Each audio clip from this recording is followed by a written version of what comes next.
Hi guys! Welcome to another vlog. Sabi nila, hair holds memories and parang totoo nga siya kasi last year, it's one of the most memorable years for me. So this year, I decided na mag-iba naman ng hairstyle. So if I can remember clearly, ang pinakahuling nagpa-black hair ako was around 2022. So for today, samahan niyo ako guys magpa-hair makeover.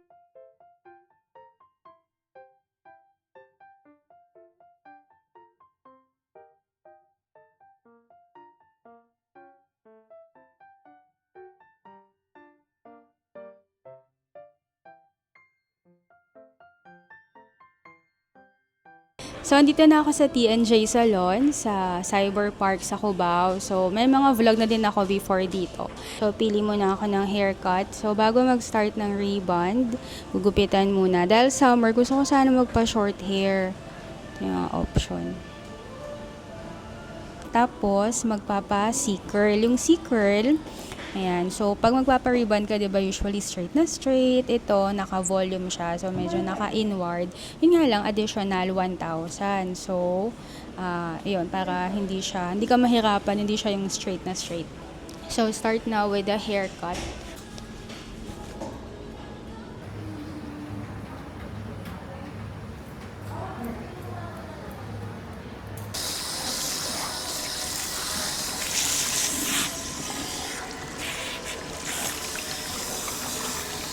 Ang next naman ginagawa is treatment. So, maganda dito, natanggal na yung mga split ends, yung sa dulo na damaged and dry.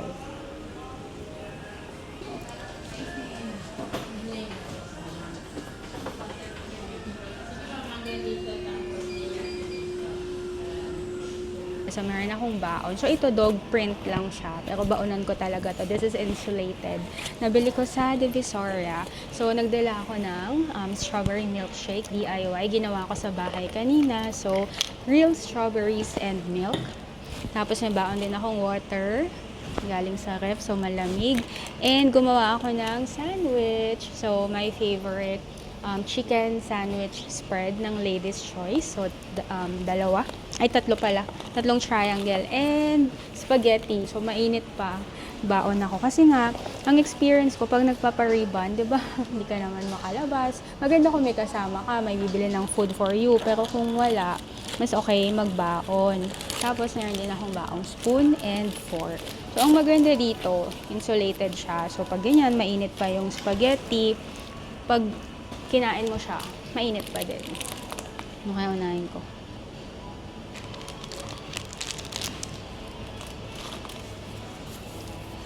Pwede pong kumain dito, no? Yes, pwede. Thank you.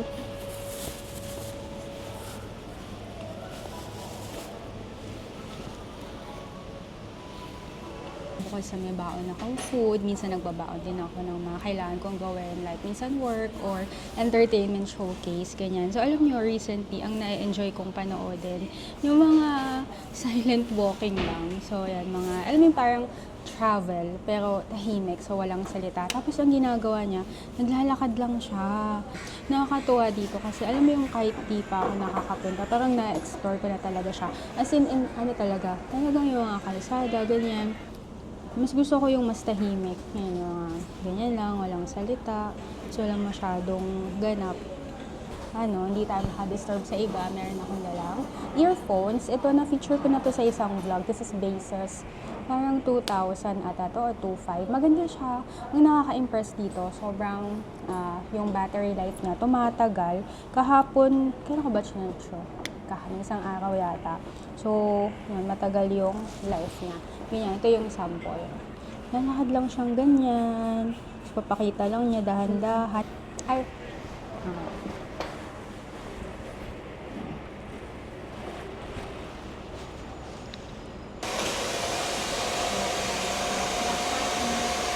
na yung start ng rebond talaga. So, this is chemical. Ang kinuha ko na rebond, yung L'Oreal Extenso. So, meron din sila iba't ibang mga package. Meron na kasama ng treatment, may hair color, may haircut.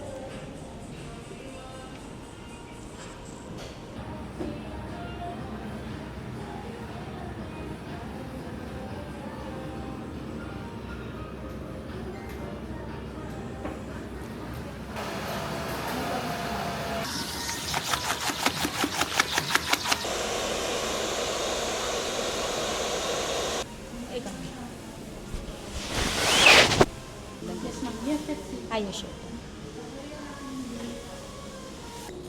So, ito na yung ginagamit para ma-achieve yung J curl or C curl.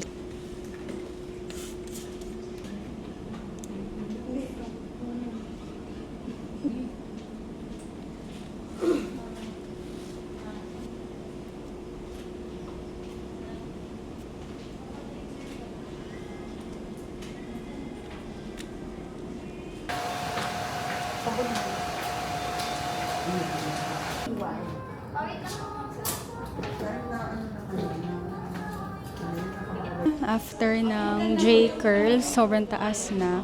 Pero, dahil nga ribbon to, so hindi pa naka-iron. Next step is to iron.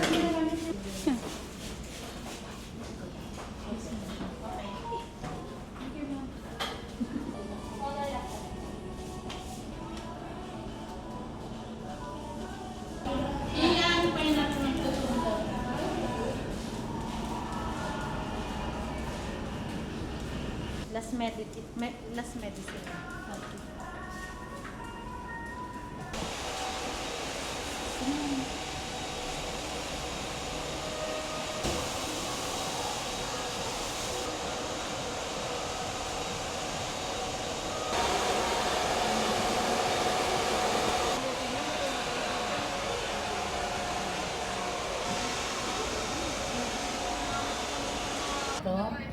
Tapos twist mo siya.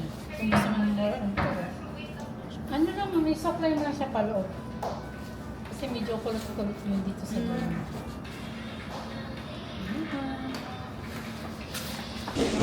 Babain na lang natin ito, mamang gasa ito. Para ganun lang. Okay. Gusto ko yung isang ganun lang. Isang ganyan lang. Sige, ma'am. Ayoko yung parang nagkukulot siya. At gusto ko talaga yung parang western tapos nakaganon. Yung mga curl din.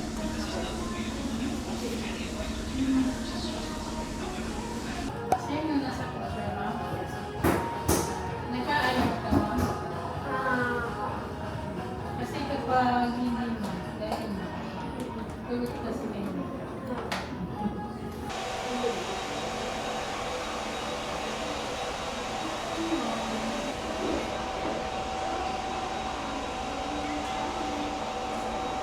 So, ito na yung after ng hairstyle dito sa TNJ.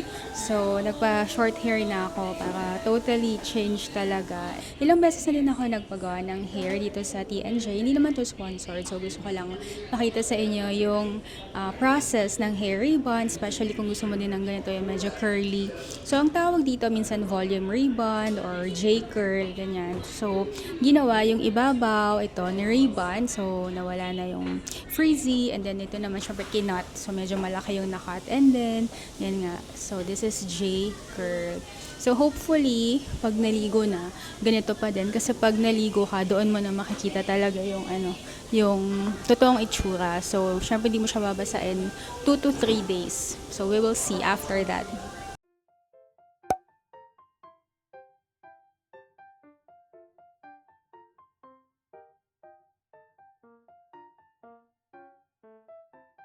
So, after 3 days, and ito na, first time washing the newly rebonded hair, ang napansin ko, yung dulo, parang naging curly. Tinanong ko din ng hairstylist kung pwede na sa kanila akong magpa-rebond, and then, yung hair color, sa labas ko na lang gagawin. So, for me, sobrang iconic talaga ng red hair.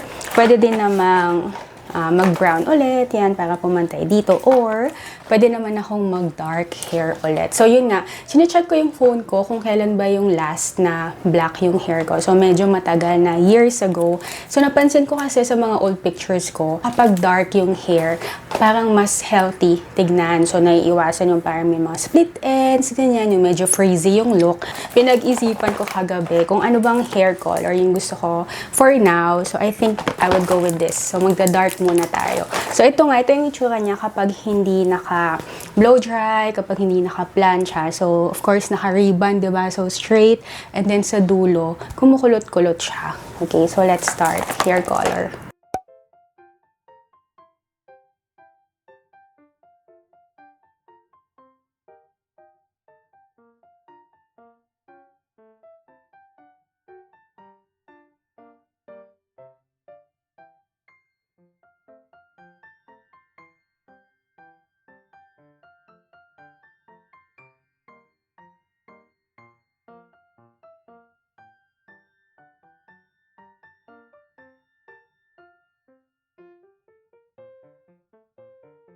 So, in the past, itong nature tint yung ginagamit ko. But dahil nga gusto kong mag-dark hair. So, ang pinili ko, this is brown black. Ang gusto ko talaga black. Kaya lang, pag pupunta ka ng mga salon, parlor, usually yung mga hairstylist, ayaw nilang mag-black ka. Kasi daw, pag gusto mo na mag-hair color ulit, mahirapan ka na. So, this is hopefully the closest to black. So, number 1, cream colorant. Number 2, cream developer, and meron na siyang suklay. Tapos, yun lang. So, saan mo siya i-blend? Saan mo i-mix to? Ay, lalagay mo na dito. Ay, direct na siya.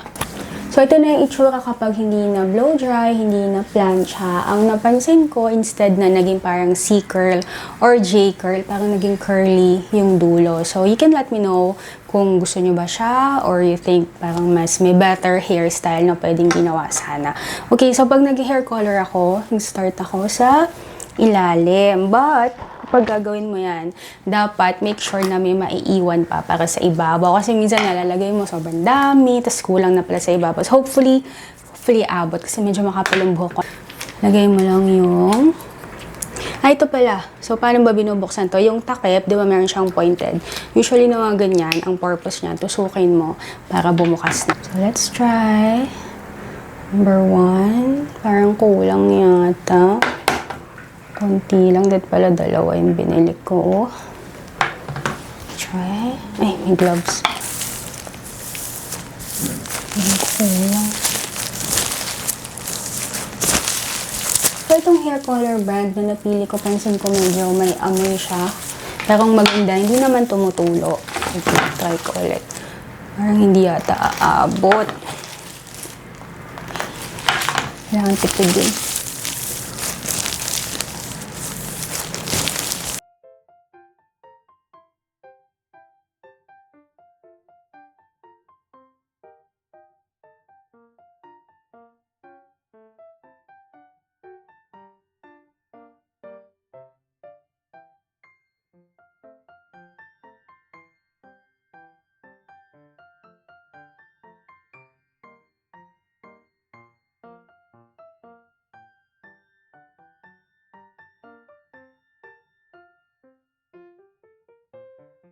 So, dahil nga medyo kulot-kulot yung nagawa kapag hindi mo siya i-blow dry or paplansyahin, yun yung itsura niya. So, meron akong tool dito. So, usually, ang ginagamit dito yung mga round brush, ganyan, para papasukin mo siya. Pero dahil meron ako ditong special tool, ito na lang yung gagamitin ko. So, this is 5-in-1 to eh. So, pwede siyang round brush. Maganda dito, hindi sobrang init ng setting niya. So, pwede ding curler, ganyan. Meron naman yung hair dryer lang talaga. Ito yung suklay lang. Gift sa akin to ng isang follower. Meron siyang business na ganito. So, I'm not sure kung hanggang ngayon nagbenta pa din siya. Pero I will try to add the link sa description box. So, medyo matagal niya na sa akin gift to. Pero yun nga, lagay ko na lang yung link sa description box. So, it's 5-in-1 hot air styler. So, ito yung gagamitin ko. Yan, bilis lang siyang i-attach. And, kailangan na isaksak. Meron din siyang ganitong case. Sobrang ganda. Meron siyang 3 settings. So, 1, 2, 3. 1 lang. Medyo mainit pala.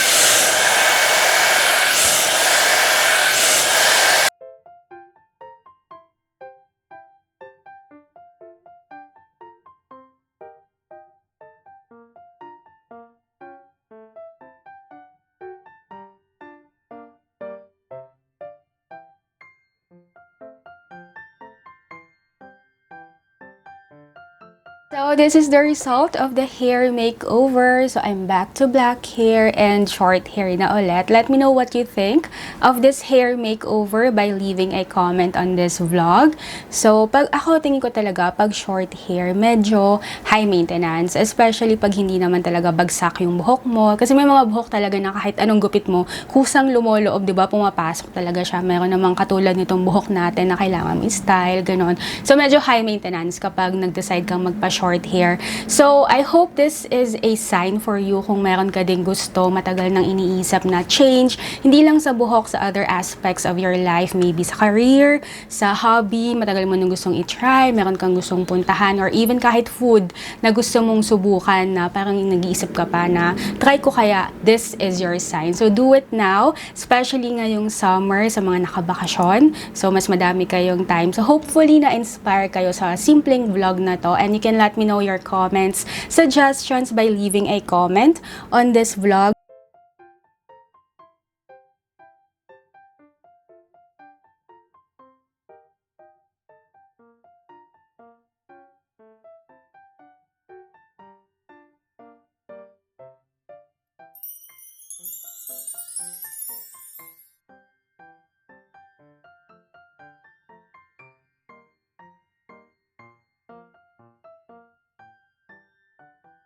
So, ayan, pag bagong ribbon ka, guys, expect mo na medyo bagsak talaga siya. So, ang suggestion ko, halimbawa, meron kang special event, paparibbon ka, at least give it mga 2 weeks. Kasi 2 weeks yan, medyo magkaka-volume na aangat na siya ng konti.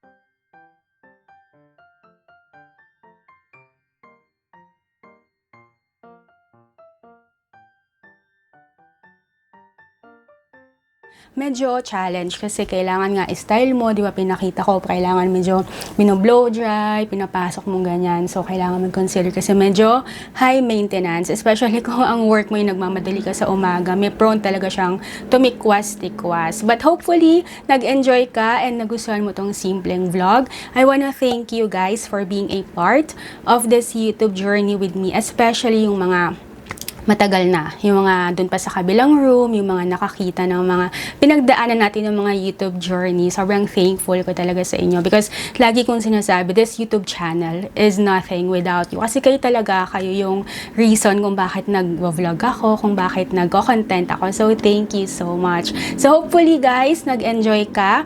And let me know what you think by leaving a comment. Kung nakakalimutan mong mag-click ng subscribe na nanonood ka palagi, tapos nakakalimutan mo lang, so you can click subscribe button now. And thank you for watching. So I will see you next time. Bye! Short hair.